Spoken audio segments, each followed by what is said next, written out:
il est crucial de comprendre que dans votre parcours peut-être d'investisseur immobilier, que ce soit dans un investissement avec un retour investissement pur ou que ce soit pour acheter votre résidence en vivant ici au Mexique, vous allez rencontrer bon nombre d'acteurs qui vont vous aider dans votre parcours. Et c'est justement ce qu'on va voir aujourd'hui dans cette vidéo. Je vais passer en revue les 4 principaux personnages, les principaux acteurs qui vont vous aider à réussir votre opération d'investissement immobilier ici au Mexique. Avant de démarrer, je vous invite à vous abonner à la chaîne. Voilà, il y a des vidéos qui sortent chaque semaine. Si vous voulez une information authentique, actuelle sur ce pays qu'est le Mexique avec plein d'opportunités, je vous invite à vous abonner pour ne pas louper les prochaines vidéos. Il faut bien comprendre le processus tout simplement pour avoir la logique et éviter des erreurs très coûteuses. Il y a un ensemble de professionnels de l'immobilier qui vont intervenir durant l'opération et bien comprendre chacun de leur rôle est très important pour ne pas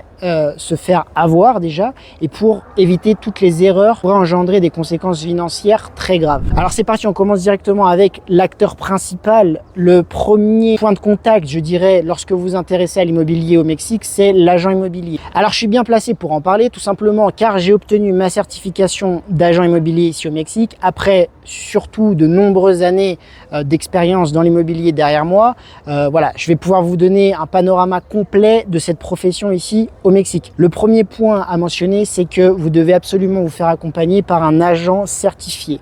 Ok, malheureusement, la profession et le professionnalisme de l'agent immobilier n'est pas encore très développé au Mexique et vous avez énormément de gens qui se présentent comme agents immobiliers mais qui n'ont pas du tout les compétences, que ce soit en termes d'expérience ou en termes de théorie. D'accord, il y a énormément de connaissances à avoir pour exercer cette profession, notamment en termes juridiques, en termes commerciaux, en termes de protection de la vie privée, enfin bref, énormément de choses. Donc faites très attention.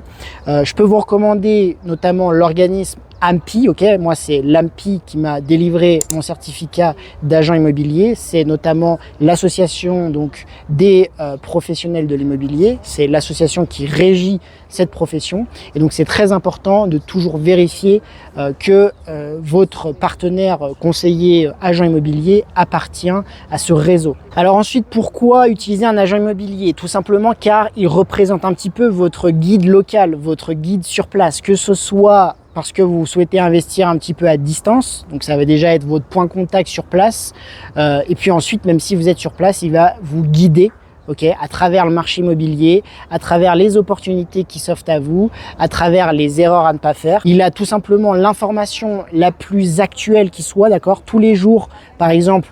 Personnellement, eh bien, on est sur les plateformes immobilières, on est informé par l'intermédiaire de toutes les collaborations qu'on peut faire, eh bien, des dernières opportunités. Également, si c'est un bon agent immobilier, il va se tenir informé de toutes les news liées eh bien, un petit peu à l'économie, aux dernières annonces du gouvernement.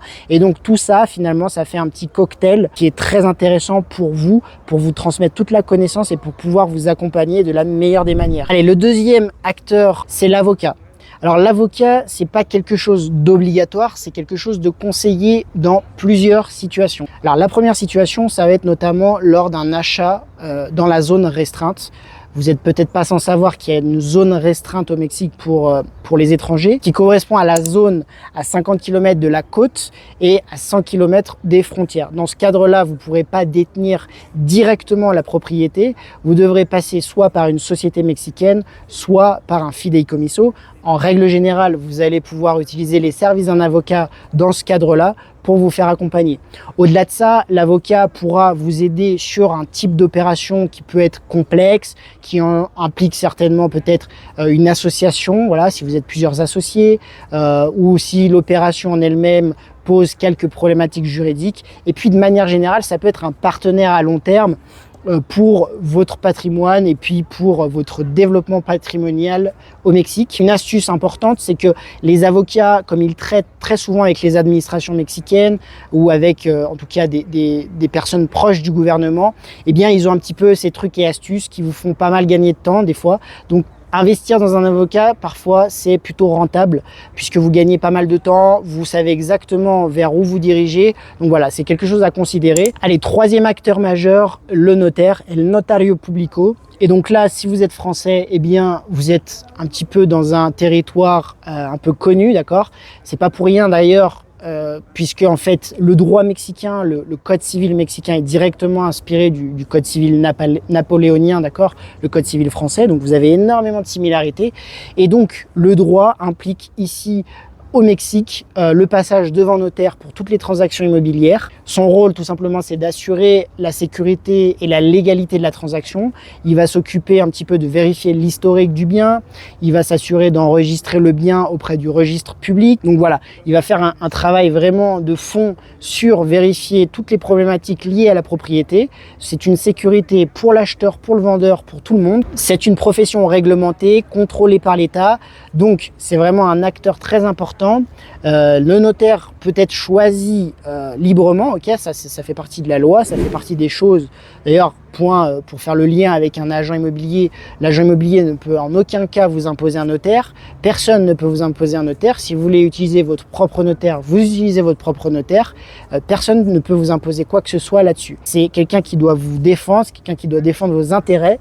Et donc, que ce soit pour un étranger ou pour un Mexicain, le notaire est une sécurité. Ici, on l'appelle notario publico. Et c'est à peu près le même rôle que ce qu'on retrouve en France, par exemple. Le notaire, il faut bien comprendre qu'il engage sa responsabilité, d'accord, en attestant, en posant sa signature. Il atteste de la validité des documents, il atteste de la légalité de la transaction, il atteste de l'historique de l'immeuble au sens juridique, donc du terrain, de la maison, de l'appartement. Et pour finir, quatrième et dernier acteur, la banque. Okay, quand on aborde l'immobilier, évidemment, il faut aborder les banques. La première chose, c'est qu'évidemment, il va falloir ouvrir un compte bancaire ici au Mexique. Enfin, de mon point de vue, c'est ce qui me semble le plus judicieux. Voilà, pour gérer votre patrimoine au Mexique, je vous recommande d'avoir un partenaire bancaire ici au Mexique. C'est quand même la chose la plus naturelle. Ensuite, la banque, qui dit banque, dit emprunt. Alors sur l'emprunt, il y a évidemment beaucoup de choses à dire. Ici, dans cette vidéo, je vais rester assez général parce qu'en fait, il faudrait rentrer un petit peu dans les spécificités de chacun. Est-ce que vous êtes résident? Est-ce que vous êtes étranger? De quel pays vous venez? Voilà, il y a vraiment beaucoup de choses à dire sur les banques. De manière générale, l'emprunt bancaire au Mexique est possible sous certaines conditions, d'accord, avec des conditions parfois qui peuvent un petit peu faire peur à certains, notamment les Européens et les Français, puisque les taux sont quand même beaucoup plus élevés. Mais voilà, comme je le dis souvent, dans l'investissement, certes les taux sont plus élevés, mais c'est parce que derrière vous avez aussi des rendements beaucoup plus élevés aussi au Mexique. Tout est question de calcul. L'autre stratégie qui peut être faite aussi, ça peut être une stratégie, par exemple, si vous êtes en France, vous avez des biens immobiliers, vous pouvez emprunter avec comme collatéral votre bien immobilier et vous pouvez dégager comme ça de la dette et pouvoir utiliser ces fonds pour investir au Mexique. Alors il y a d'autres stratégies un peu plus exotiques qui existent mais que moi personnellement j'ai pu voir et qui fonctionnent. C'est tout simplement par exemple des prêts à la consommation dans des pays comme la France où on vous permet d'obtenir des taux d'intérêt assez avantageux, en tout cas quand on prend un petit peu à l'échelle mondiale, ça reste des taux très avantageux, et utiliser ces fonds pour financer un bien dans un pays étranger comme le Mexique, ça c'est quelque chose qui est possible. Attention toutefois, c'est pas du tout des conseils en investissement. Ici, je parle juste de mon expérience, de ce que j'ai pu constater et des choses qui fonctionnent.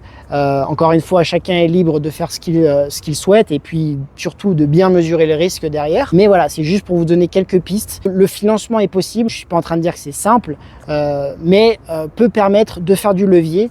Voilà, l'immobilier reste quand même un outil majeur pour faire du levier bancaire, donc en ce sens-là, pourquoi s'en priver? Si vous avez un projet au Mexique, n'hésitez pas à m'écrire, à me contacter, je serai ravi de pouvoir échanger avec vous, pouvoir aussi vous donner des conseils plus personnalisés. Chaque cas, chaque situation est différente et implique donc des conseils un peu plus personnalisés. En attendant, je vous remercie et puis je vous dis à la prochaine. Ciao!